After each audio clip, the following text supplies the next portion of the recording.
3월 26일 목요일 1일 말씀 묵상의 본문은 요한복음 19장 38절에서 42절까지의 말씀입니다. 아리마대 사람 요셉은 예수의 제자이나 유대인이 두려워 그것을 숨기더니 이일 후에 빌라도에게 예수의 시체를 가져가기를 구하매 빌라도가 허락하는지라. 이에 가서 예수의 시체를 가져가니라. 일찍이 예수께 밤에 찾아왔던 니고데모도 물약과 침향 섞은 것을 100리트라쯤 가지고 온지라. 이에 예수의 시체를 가져다가 유대인의 장례법대로 그 향품과 함께 세마포로 쌌더라. 예수께서 십자가에 못 박히신 곳에 동산이 있고 동산 안에 아직 사람을 장사한 일이 없는 새 무덤이 있는지라. 이날은 유대인의 준비일이요 또 무덤이 가까운 고로 예수를 거기 두니라. 아멘. 오늘 말씀은 예수님께서 그야말로 별세 죽으셨습니다. 그리고 그의 육신을 이제 장례를 치를 것입니다. 이것과 관련하여서 그동안은 사람들이 무서워서 두렵고 떨려서 제자이면서도 나서지 못했던 아리마대 사람 요셉 그리고 니고데모라고 하는 사람이 등장합니다. 그 사람들이 새 무덤을 준비했고 그 사람들이 모략과 침향 섞은 것들을 준비하여 예수님을 장례 치릅니다. 우리가 이 모습을 잠깐 보면서 우리도 사실 예수님을 믿는다는 것을 막 떳떳하게 드러내고 예수님의 뜻을 이루겠노라고 하면서 이 땅에서 손해보는 것, 제가 아무리 이야기했지만 저 자신도 말은 그렇게 써도 사실은 그렇게 살지 못할 때가 너무나 많이 있습니다. 그러고 싶다고, 그렇게 하고 싶다고 하지만 그게 잘 안 되는 것이 우리의 인생 아니겠습니까? 그런데 이 마지막 순간을 우리가 잠깐 생각해 보면서 숨어있던 아리마대 사람 요셉 그리고 니고데모가 꼭 나와 같은 모습은 아닌가, 이런 생각을 우리가 솔직하게 진솔하게 해볼 수 있었으면 좋겠습니다. 그들은 어떻게 했습니까? 예수님의 마지막 순간 이제는 물불 가리지 않습니다. 이제는 무서워하지 않습니다. 그야말로 베드로까지도 예수님을 3번이나 부인했고 다른 제자들은 옷을 내팽개치고 도망갈 정도로 그렇게 무서워서 도망쳤는데 이제 숨어있던 사람들이 나타납니다. 그리고 예수님의 장례를 치릅니다. 이제 고난주간을 앞에 두고 있죠.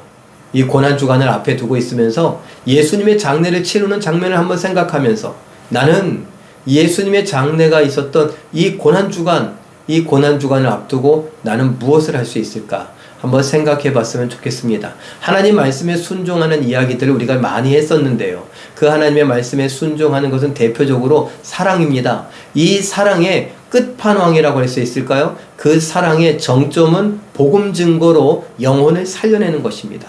이러한 일련의 것들을 생각해 보면서 나는 2026년 고난주간 그리고 부활절 이것을 앞두고 나는 예수님을 위해서 무엇을 할 수 있을까?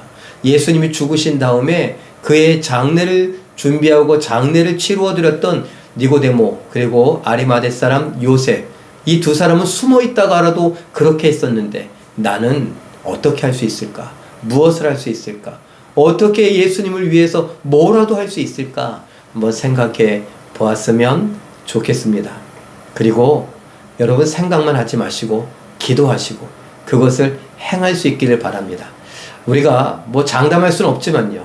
내년도에도 있고 내후년도에도 있고 뭐 5년, 10년, 20년, 30년 우리가 고난주간 부활절을 맞이하지 않겠습니까? 그때마다 나는 이 고난주간을 준비하면서 나는 이 고난주간을 지나가면서 나는 이 부활주의를 준비하고 부활주의를 맞으면서 예수님의 영광을 위하여서 하나님의 영광을 위하여서 하나님의 뜻 무엇에 집중하며 무엇을 이루어 드릴 수 있을까? 하나님께 무엇을 할 수 있을까? 질문하고 답해갈 수 있기를 바랍니다. 내가 10년 동안 이렇게 한번 해보겠다. 내가 올해는 이렇게 한번 해보겠다. 내가 몇 명을 섬겨보겠다. 몇 명에게 복음을 전해보겠다. 그들을 초청하기 위해서 내가 얼마의 돈을 떼어놓겠다. 그들에게 정말 하나님이 살아계심을 나타내기 위해서 내가 어느 정도의 시간을 할애하겠다.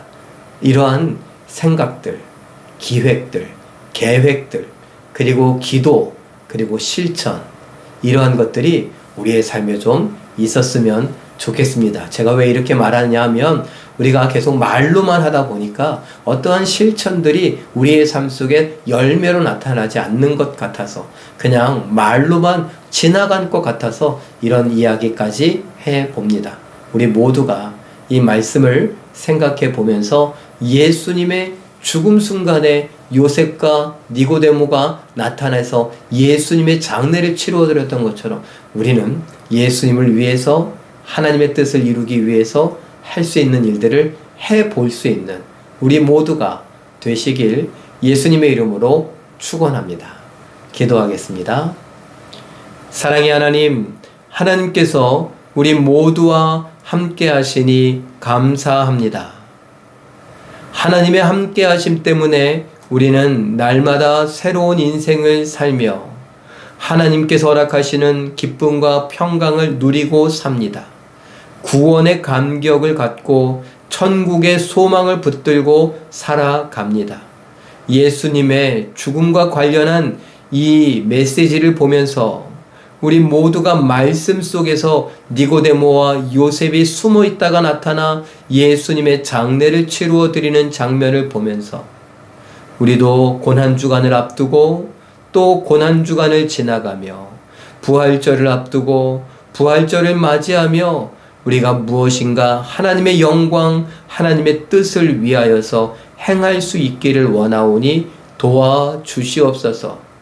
그 일의 크기, 경중이 없사오니 하나님, 우리 모두가 하나님의 영, 성령의 감동을 따라 생각해보고 기도해보고 각오하고 다짐하고 해보고 실천할 수 있는 우리 모두 되게 하시고 우리들로 인하여 하나님 홀로 영광받아 주시옵소서. 모든 것 믿고 감사드리오며 예수님의 이름으로 기도하옵나이다. 아멘. 잠깐 기도하실 때에 예수님의 고난과 죽으심을 묵상하며 고맙고 감사한 마음을 갖고 예수님을 위해 어떻게 하나님의 뜻을 이루는 삶을 살까 생각하고 기도하며 실천하는 순종을 하게 하옵소서. 이렇게 기도하시고 오늘도 말씀과 기도로 멋지고 아름답게 순종하여 승리하시는 기적의 주인공들 다 되시길 예수님의 이름으로 축원합니다. 사랑합니다.